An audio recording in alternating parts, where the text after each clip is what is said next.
रावांनी सांगितलंय काय होणार आहे नक्की? हा, आपल्याला तुतारी वाजवायची गेली 5 वर्ष सातत्यानं संसदेमध्ये सर्वसामान्य शेतकऱ्यांचा आवाज मांडताना, सर्वसामान्य शेतकऱ्यांसाठी, सर्वसामान्य माता भगिनींसाठी भांडताना तुम्ही बघितले. 2014ला आपला गॅस सिलेंडर किती रुपयाला होता? 400. आता कितीला गेला? 1150. तुरडा किती होती? ती कितीपर्यंत गेली? मग घरचं जे काय घर खर्च आहे ते व्यवस्थित बजेटमध्ये भागते? हां, नाही भागत. घरी सगळ्यांना नोकरी धंदा व्यवस्थित आहे? शेती आहे तर शेतमालाला भाव आहे? हो, मिळतोय ना? नाही मिळत. मग ताई हे जे नाही मिळत आहे ना, या गोष्टी आपल्याला 10 वर्ष खोटं बोललेलं आहे आपल्यासाठी.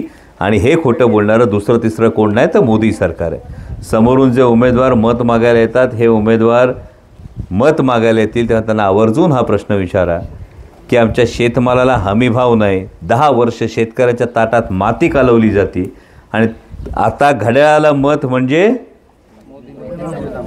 मोदींना मत. त्यामुळे ते द्यायचं आहे का आपल्याला? तर हे द्यायचं नाही, हे आधी लक्षात ठेवा. आणि हे समोरच्या उमेदवारांकडे मुद्दे नसल्यामुळं आता कुठंतरी पातळी सोडून वैयक्तिक टीका करण्याचा हा सातत्यानं प्रयत्न सुरू आहे.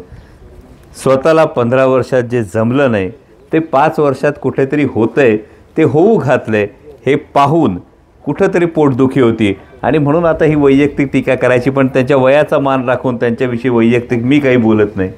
पण आदरणीय शरदचंद्रजी पवार साहेबांच्या पाठीमागं उभं राहण्याची ही प्रत्येकाची आज गरज आहे. कारण आदरणीय पवारसाहेब असतील, शिवसेना पक्षप्रमुख उद्धवसाहेब ठाकरे असतील, हे महाराष्ट्राच्या स्वाभिमानासाठी लढत आहेत. आणि महाराष्ट्राच्या स्वाभिमानासाठी लढत असताना, सर्वसामान्य शेतकऱ्यांसाठी लढत असताना आता आपलं चिन्ह बदललं. चिन्ह काय आपलं नवीन? हां, ते चिन्ह बघून घ्या ताई. तुतारी वाजवणारा माणूस हे आपलं नवीन चिन्ह आहे. आणि ही तुतारी आता आपल्या स्वाभिमानाची तुतारी आहे. त्यामुळे 13 मेला तुतारी वाजवणारा माणूस या चिन्ह समोरचं बटन दाबा आणि तुमच्या मतांचा आशीर्वाद पाठीशी उभा करा. एवढीच कळकळीची विनंती करतो आणि थांबतो.